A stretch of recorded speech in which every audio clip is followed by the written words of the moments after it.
All right. This is Sean, Shot Show 2026. I'm here with the legend, Nils. What's going on, guys? Back again. You've had a pretty exciting year this year. Yeah, 2025 was solid. I lost more matches than I won, but that's kind of par for the course for me.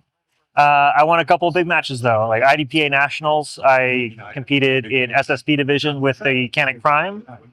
I'm the national champion in IDPA with the Canik Prime. And I also won the NRA World Shooting Championship in Indianapolis. Yeah, I remember seeing that, yeah. Which came with a $25,000 check, so it was not too bad. Finished second in the team standings at the IPSC World Shoot, along with the other men in production, and fifth overall in division. Nice. So nice. Shot a bunch of different matches, and those are probably the three highlights of the year. Yeah. Like ultimately, the trip to South Africa in September for the IPSC World Shoot was the most travel and the most involved match I shot. Okay.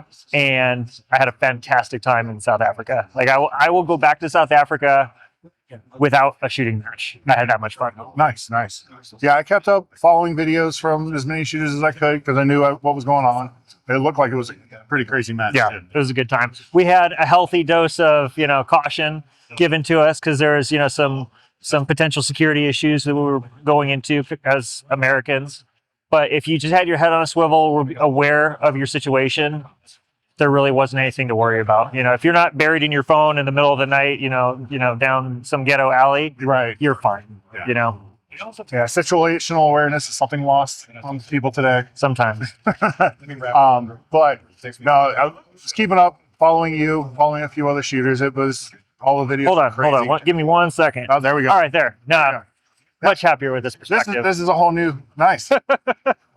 So we're here at the Canik booth. And I'm looking around, and there are a lot of new additions this year. There are.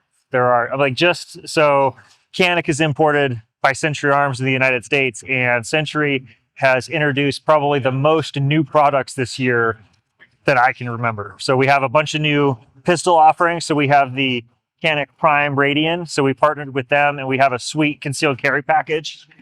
We have a threaded version of the Prime. We have a no compensated version of the Prime. So if you don't want a compensator on a carry gun, we got you covered.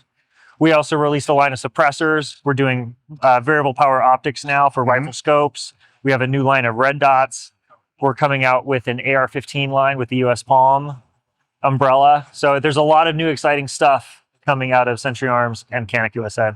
And then I saw you got bolt actions coming out too. We do. Yeah, we got the ATA. It's going to come out. First one will be available in 6.5 Creedmoor and 308. Okay. So we're super excited about that. Yeah, I remember walking into the booth, hitting the back wall. It's like, okay, I see scopes. You're like, huh, that's cool. And yeah, I mean, because I remember originally it was Canik that did the red dots. Yep.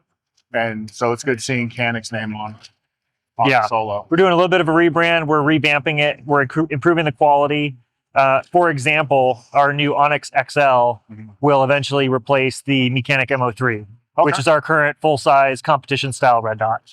And it is about the same size glass, maybe a little bit bigger.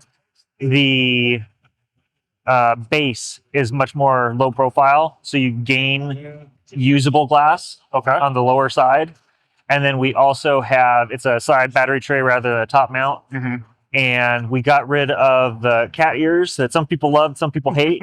And we improved the shroud up on the top there. It's still super durable. Like it's not, wafer thin and delicate. So it's still substantial. So if it gets beaten on something, it'll survive. Okay. And we also increased and improved the optical clarity of that red dot. So there's less optical distortion. It just looks a lot better downrange also. So that's awesome. So super excited about that. And the bigger window is nice too. Yeah. So you were talking about running the Canik Prime for IDPA. Yeah. Running the subcompact and the full-size division. I shoot a bunch of different sports: IPSC, USPSA, IDPA, 3-gun, Steel Challenge, the NRA match, which is kind of like a shoot provided gear.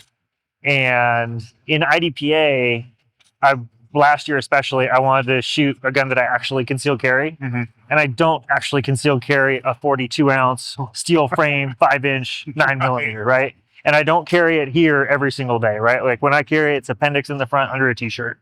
So that's how I shot IDPA Nationals last year. And I had a lot more fun doing it because you don't have the best and it seems more practical for me. So it gave me a little bit more enjoyment out of it, and had a really good time, and ended up winning SSP at I nationals. was gonna say, still running the table on everyone with it. Have you run the comped version in matches at all, or just the uncomped? So the Canik Prime has obviously the tri-port compensator. We have the new Radiant comp. Those would not be legal in, say, SSP. Stock That's service right. pistol doesn't allow compensators. They don't allow magwells. So I had to take the magwell off, and I had to put a solid barrel on the Canik Prime. Okay.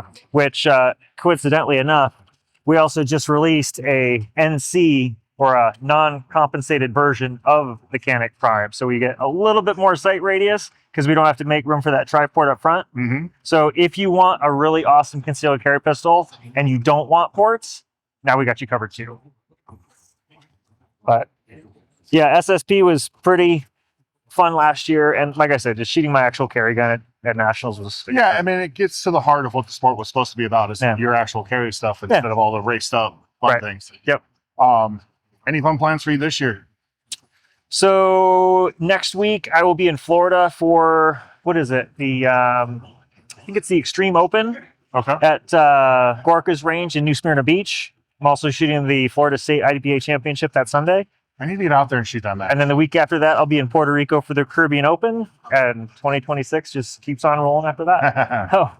So yes, I plan on shooting a whole bunch all over the place. I will most likely be at the European Handgun Championship. Later this year. I will shoot the USPSA Multi-Gun Nationals. I'll shoot Factory Gun Nationals, Race Gun Nationals, IDPA Nationals, and yeah, we'll just get it done. Full schedule. Yeah, I definitely want to get with you, start trying to get into USPSA, start shooting a little bit more than just sticking with IDPA like I've been doing. So yeah, I think you'd enjoy it.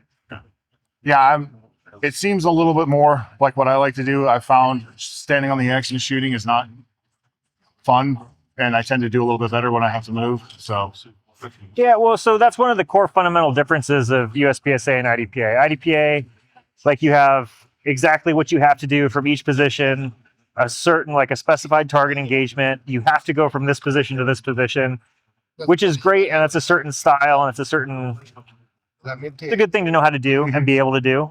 And it adds a lot of, like, non-shooting related stuff you have to think about. Yeah. USPSA is all about, how do I approach this stage and do this as efficiently as possible to give myself the best score? So how do I get the best hits on target as fast as possible? So it's kind of a different mindset for USPSA and IDPA. Not that one's better or worse, they're just different, and both are fun. Yeah. I mean, realistically, it comes down to getting out on the range shooting. Yeah. Getting to see the people you see on the range and having a good time. Absolutely. Well, that's awesome. I wish you the best of luck and everything appreciate it. on this year. And thank you for taking the time. Anytime. Remember, like, share, subscribe. Check out Nils. Where can we find you? Nils Jonasson on YouTube. On Instagram, it's No Skills Nils. Go make sure you follow him as well. Till the next time, have a good one.